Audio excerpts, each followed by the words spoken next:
ایک باغ میں کبوتر نے اپنا گھونسلہ بنایا۔ اس گھونسلے میں اس نے انڈے دیے، پھر چند دنوں کے بعد ان انڈوں سے چھوٹے چھوٹے بچے نکلے۔ ایک دن جب کبوتر اپنے گھونسلے میں موجود نہیں تھا، دانا چننے کے لیے وہاں سے دور گیا ہوا تھا، تو باغ میں باغ کا مالک اپنے بیٹے کے ساتھ آیا۔ اس نے پورے باغ کا جائزہ لیا اور درختوں پر لگے پھلوں کو دیکھ کر باغ کا مالک اپنے بیٹے سے کہتا ہے کہ بیٹا، کل میں اپنے کچھ دوستوں کو ساتھ لے کر آؤں گا اور اس کے بعد ہم مل کر ان درختوں سے پھلوں کو توڑیں گے۔ یہ کہہ کر باغ کا مالک اپنے بیٹے کے ساتھ وہاں سے چلا گیا۔ جب شام کے وقت کبوتر اپنے گھونسلے میں واپس آیا تو اس نے دیکھا کہ اس کے بچے بہت زیادہ پریشان تھے۔ بچوں کو پریشان دیکھ کر کبوتر نے ان سے پوچھا کہ بچوں، کیا بات ہے، تم اتنا زیادہ پریشان کیوں ہو؟ تو بچوں نے بتایا کہ ماں، ہمارا آشیانہ اجڑنے والا ہے، ہمیں کہیں اور رہنے کا انتظام کرنا ہوگا۔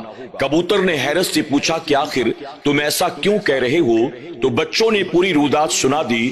آج دوپہر کے وقت باغ کا مالک اپنے بیٹے کے ساتھ آیا تھا اور اس نے درختوں پر لگے پھلوں کو دیکھ کر یہ کہا، کل میں اپنے دوستوں کے ساتھ آؤں گا اور آ کر پھلوں کو توڑوں گا۔ اب اگر وہ لوگ پھلوں کو توڑیں گے تو ایسے میں ہمارا گھر بھی اجڑ جائے گا، ہمیں کل سے پہلے ہی اپنا کوئی اور کہیں انتظام کرنا ہوگا۔ اس پر کبوتر نے مطمئن ہو کر جواب دیا، بچوں، تمہیں پریشان ہونے کی کوئی ضرورت نہیں ہے، ہمارا آشیانہ کوئی اجاڑنے والا نہیں ہے۔ اس پر بچوں نے دوبارہ کہا کہ ماں، کل باغ کا مالک اپنے دوستوں کے ساتھ آنے والا ہے، پھلوں کو توڑنے والا ہے، ایسے میں ہمارا آشیانہ تو اجاڑ دیا جائے گا۔ کبوتر نے کہا، بچوں پریشان نہ ہو، میں کہتا ہوں کل نہ باغ کا مالک آئے گا نہ اس کے دوست آئیں گے۔ بچوں کو کبوتر کی بات پر بڑا تعجب ہوا، لیکن وہ کچھ نہ کہے خاموش رہ گئے۔ دوسرا دن آیا، بچے انتظار کرتے رہے، پورا دن گزر گیا لیکن نہ باغ کا مالک آیا نہ اس کے دوست احباب آئے۔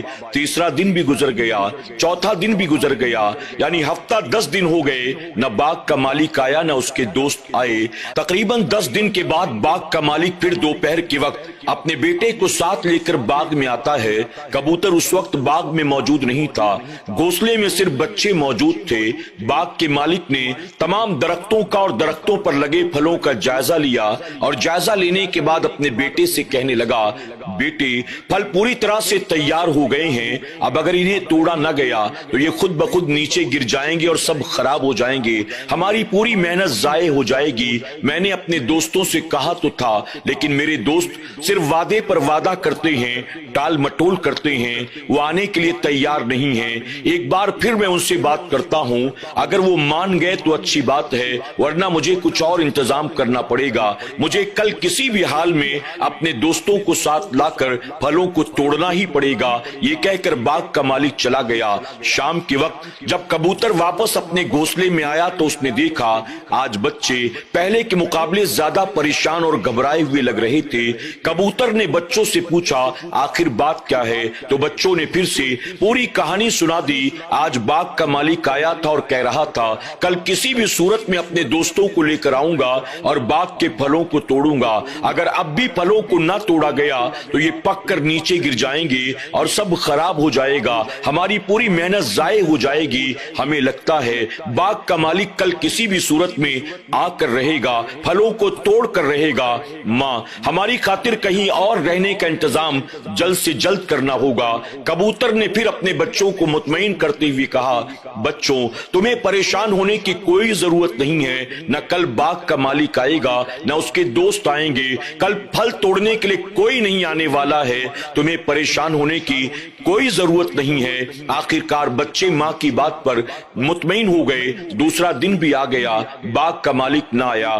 ایک دن اور گزر گیا، ایک دن اور گزر گیا، یہاں تک کہ دیکھتے دیکھتے ہفتہ گزر گیا، باغ کا مالک اب بھی نہ آیا۔ تقریباً ایک ہفتے کے بعد باغ کا مالک اپنے بیٹے کو ساتھ لے کر پھر سے باغ میں آتا ہے اور باغ میں آنے کے بعد باغ کے پھلوں کا جائزہ لیتا ہے۔ کبوتر اس وقت باغ میں موجود نہیں تھا۔ اب باغ کا مالک اپنے بیٹے سے کہتا ہے، بیٹے، پھل ایک دم تیار ہو گئے ہیں، اب ایک دن بھی انتظار کرنا، اپنے مال کو جان جان بوجھ کر ضائع کرنے کی طرح ہوگا۔ میں اپنے دوستوں کے چکر میں اب تک انتظار کرتا رہا، میرے دوست جھوٹے ہیں، وعدہ خلافی کرتے ہیں، ٹال مٹول اور بہانے بازی کرتے ہیں، ہر دن یہی کہتے ہیں کل چلیں گے، کل چلیں گے، کل چلیں گے۔ اب اگر میں ان کے انتظار میں بیٹھا رہا میری پوری محنت ضائع ہو جائے گی، میری پوری فصل برباد ہو جائے گی۔ اب بیٹے کل صبح ہم دونوں آئیں گے اور ہم دونوں اپنے طور پر جتنے پھل توڑ سکتے ہیں ہم خود ہی توڑیں گے، اب ہم کسی اور کا انتظار نہیں کریں گے۔ یہ کہہ کر باغ کا مالک اپنے بیٹے کو ساتھ لے کر وہاں سے چلا گیا۔ شام کے وقت جب کبوتر واپس اپنے گھونسلے میں آیا بچے پریشان تھے۔ کبوتر نے اپنے بچوں سے پوچھا کہ آخر کیا بات ہے؟ بچوں نے پوری کہانی سنا دی۔ آج باغ کا مالک پھر آیا تھا۔ آج باغ کے مالک نے کہا اب ہم کسی اور کے آنے کا انتظار نہیں کریں گے، ہم کل خود آئیں گے اور ہم پھلوں کو خود اپنے ہاتھوں سے توڑیں گے۔ اب ماں بتا ہمیں کیا کرنا ہوگا؟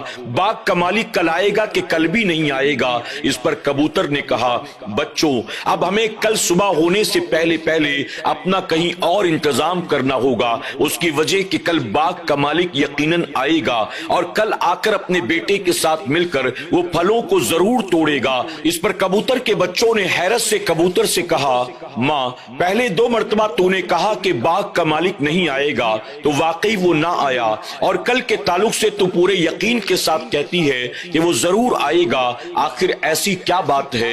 اس پر کبوتر نے اپنے بچوں کو سمجھاتے ہوئے کہا میرے بچوں دراصل بات یہ ہے پچھلی 2 مرتبہ باغ کے مالک نے اپنی ذات پر نہیں اپنے دوستوں پر بھروسہ کیا تھا۔ اس نے کہا تھا میں اپنے دوستوں کو ساتھ لے کر آؤں گا اور ان کے ساتھ مل کر پھلوں کو توڑوں گا، اور مجھے پتا تھا اس کے دوست کبھی بھی اس کے ساتھ آنے والے نہیں ہیں، اور ہوا یہی، وہ ٹال مٹول کرتے رہے، بہانہ بازی کرتے رہے، وعدہ خلافی کرتے رہے، لیکن آج باغ کے مالک نے یہ کہا کل میں خود آؤں گا اور خود آ کر پھلوں کو توڑوں گا۔ تو میرے بچوں کل وہ یقیناً آئے گا۔ دراصل دنیا کا اصول اور طریقہ یہی ہے، ہم جب دوسروں پر ڈیپینڈ ہوتے ہیں، ہم دوسروں پر بھروسہ کرتے ہیں تو ہمارے کام بنتے نہیں، ہمارے کام الجھنے شروع ہو جاتے ہیں، ہمارے کام خراب ہونے شروع ہو جاتے ہیں۔ اور جب ہم دوسروں پر بھروسہ نہیں کرتے بلکہ ہر کام خود پر بھروسہ کر کے کرتے ہیں تو کام میں آسانی ہوتی ہے،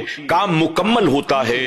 سبحان اللہ۔ ناظرین اکرام ہمارا اور آپ کا بھی اکثر یہی معاملہ ہے، ہم بھی اپنے اوپر کم اور دوسروں پر زیادہ بھروسہ کرتے ہیں۔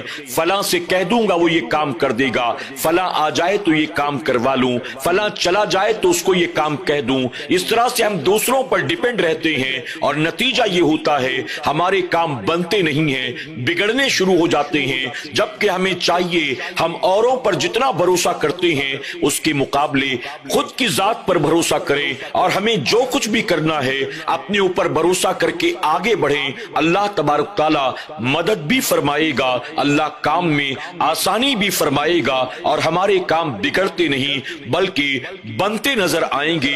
آج کی اس کہانی سے ہمیں اور آپ کو یہ سبق ملتا ہے، اوروں کے بھروسے اپنے کام کو نہ چھوڑو، جو کچھ کرنا ہے خود آگے بڑھ کر کرنے کی کوشش کرو۔ اللہ تبارک تعالیٰ ہمیں اور آپ کو ایسی کہانیوں سے سبق حاصل کرنے کی اور اپنی عملی زندگی میں اسے اپنانے کی اور اتارنے کی توفیق عطا فرمائے۔ آمین یا رب العالمین۔